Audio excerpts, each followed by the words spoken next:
Rassurez-vous, on va parler vélo, évidemment, et Vuelta 2023 en particulier. Mais je tenais à faire un petit préambule pour expliquer cette fameuse coupe de barbe, hein. Explication, il faut avoir suivi l'athlétisme, le championnat du monde d'athlétisme 2023 à Budapest. Gianmarco Tamberi s'est présenté devant le sautoir comme ça, avec un côté barbu, un côté rasé. Et j'avais dit avant le concours, s'il est champion du monde, je fais comme lui. Et badaboum, il est champion du monde. Et ben, j'ai assumé, j'ai fait comme lui. Voilà, petite parenthèse. Barbeau athlétique passé, évidemment, on va parler vélo. Cette chronique d'avant-Volta, j'ai envie de l'aborder dans la peau du staff, globalement, de la Jumbo-Visma, directeur sportif manager, etc. Pourquoi? Parce qu'on sait, et cette équipe le met en avant, c'est vrai, qu'elle réfléchit. Alors, ça ne veut pas dire que les autres ne réfléchissent pas, évidemment, mais elle, on le sait, ça cogite, et ça aborde notamment un grand tour avec une stratégie, pour ne pas dire un plan. Et sur les Tours de France, on l'a vite compris, hein, il n'y avait qu'un adversaire face à Vingegaard, c'était Pogacar, clairement identifié. Ce harcèlement perpétuel sur certaines étapes où on a même vu des échappés ne pas comprendre pourquoi Jumbo-Visma ne les laissait pas partir, c'est tout simplement parce que ce n'était pas leur problème, les échappés. Ils avaient décidé ce jour-là de faire l'étape à fond pour durcir la course, pour mettre en difficulté Pogacar. Ça a marché au final. Vingegaard a gagné le Tour de France très largement.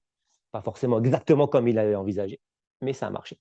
Alors, comment aborder donc cette Vuelta quand on est Jumbo-Visma, qui se présente au départ de cette Vuelta, pas seulement avec Roglic, mais avec aussi Vingegaard. C'est qui le Pogacar? Quel est l'adversaire identifié? Remco Evenepoel, je pense que c'est assez clair. Sans minimiser l'importance des autres, le rôle qu'ils pourront jouer, évidemment, mais j'en citerai quand même un autre. Mais c'est quand même Remco Evenepoel. Comment le battre, ce Remco Evenepoel?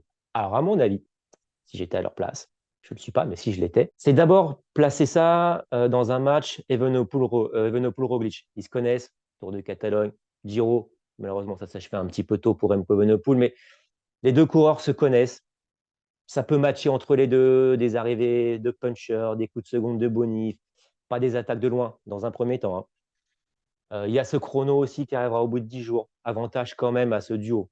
Donc Evenepoel-Roglic versus Vingegaard, même si on se souvient de l'exploit de Vingegaard sur le Tour de France, c'est pas le même chrono. Rappel important, hein, Vingegaard n'a pas couru depuis le Tour de France. Primoz, occupe-toi de Remco Evenepoel. Tu le maîtrises, tu es dans le match avec lui.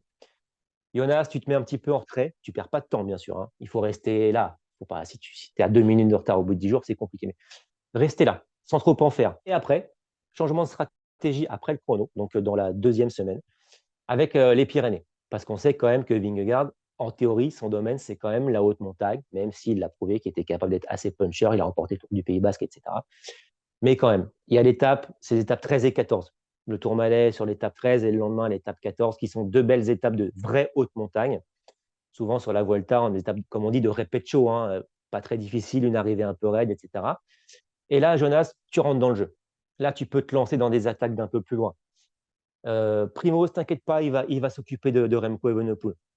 À toi de jouer, Jonas.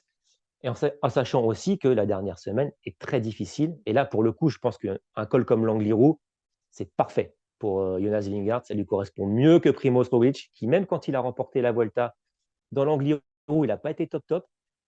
Remco Evenepoel, pardon, en Angliru, bah, on attend de voir. On ne sait pas trop. On sait que c'est les étapes de haute montagne comme ça, les enchaînements de col. Il y a toujours, malgré sa victoire l'an passé sur la victoire, cette petite inconnue. Donc c'est comme ça que j'imagine la stratégie de la Jumbo-Visma, avec, attention, pour moi le quatrième larron de la bande, avec aussi qui est dans une équipe très très forte. Donc c'est Ayuso chez UAE, qui compte aussi Almeida et Jay Vine, c'est quand même pas rien. C'est Ayuso. Ayuso, je le pense capable de rivaliser avec le meilleur des Vingegaard dans des étapes difficiles, même dans l'Angliru. Moi, Ayuso, il m'a vraiment épaté. Et quand il est très haut, il est vraiment très très haut. Peut-être même plus que Remco Evenepoel. Le problème, c'est qu'il a aussi des points faibles, notamment le pied d'école, les montées sèches. Et donc, si je suis toujours un mec du staff de la Jumbo-Visma ou le staff de la Jumbo-Visma, j'ai attention les gars, il y a Remco Evenepoel, mais il y a aussi Ayuso et Almeida. Si vous pouvez les écarter du jeu, écartez-les le plus vite possible. N'hésitez pas à faire des pieds de colle très difficiles pour le mettre en difficulté. Des montées sèches, il y a Jorge Decati qui arrivera en fin de première semaine, 3,8 km à 11,5%, c'est très très très raide. On peut mettre en difficulté un Ayuso là-dessus. N'hésitez pas à le faire, mettez-lui 2-3 minutes, Ça nous permettra de le gérer en troisième semaine de Volta. Voilà, donc c'est un peu la façon dont j'imagine la stratégie de Jumbo-Visma. Il y a juste un petit truc, c'est la troisième étape. J'avoue que celle-là, elle me perturbe un peu dans ma stratégie parce que les coureurs vont arriver au sommet en Andorre avec donc un enchaînement de 2 cols. Donc c'est une vraie étape de montagne qui perturbe un peu mon schéma, ma pensée, ma stratégie.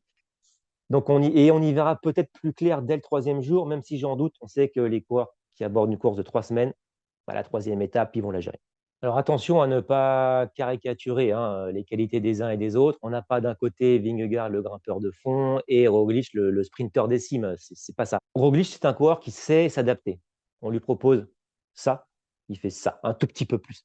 C'est vrai que c'est pas, quand on est téléspectateur, c'est pas forcément ce qu'on apprécie le plus. On l'a encore vu à Burgos. Mais si on lui propose ça, il fait ça. Et je me rappelle d'un Egan Bernal qui, en 2021, avait attaqué de loin sur l'étape des Lagos de Covadonga, à 60 km de l'arrivée. À l'époque, Bernal était bien placé au classement général. Donc, Roglic le suit. Et à l'arrivée, qui gagne? Qui explose? Qui gagne? C'est Roglic. Qui explose? C'est Bernal. Alors qu'on a tendance à plus penser que Bernal est un grimpeur de fond, d'endurance, de long col. Eh ben non, c'est Roglic qui l'a fait exploser. Donc, il ne faut pas qu'on caricature trop les choses. Roglic, encore une fois, il a ce côté exceptionnel de pouvoir s'adapter à toutes les situations. Il a gagné 3 fois cette Volta. On ne va pas l'enterrer trop vite au profit de Vingegaard. J'avais quand même envie de parler aussi de nos pépites, je mets des guillemets françaises, donc Romain Grégoire et Lenny Martinez de la groupe FDJ, encadré par Papa Rudy Mollard, le seul trentenaire de la bande. Ça va être très intéressant de les suivre. Alors attention, il y a une concurrence incroyable au départ de cette Volta. N'en attendons pas trop, pas d'exploit, ni au classement général, ni même en termes de victoire d'étape. Une victoire d'étape, ce serait exceptionnel. Il faut quand même bien se mettre ça en tête. Mais même un Romain Grégoire, plus qu'Aleni Martinez, qui est un pur grimpeur, qui va s'accrocher tous les jours. Un Romain Grégoire, lui, je ne minimise pas les qualités d'Aleni Martinez, mais Romain Grégoire, il a ce côté, je suis un champion, je veux gagner l'étape au départ de cette Volta. Il n'y arrivera peut-être pas, mais là, on tient, à mon sens, le crack que j'ai envie de suivre sur cette Volta, sans trop lui en demander non plus.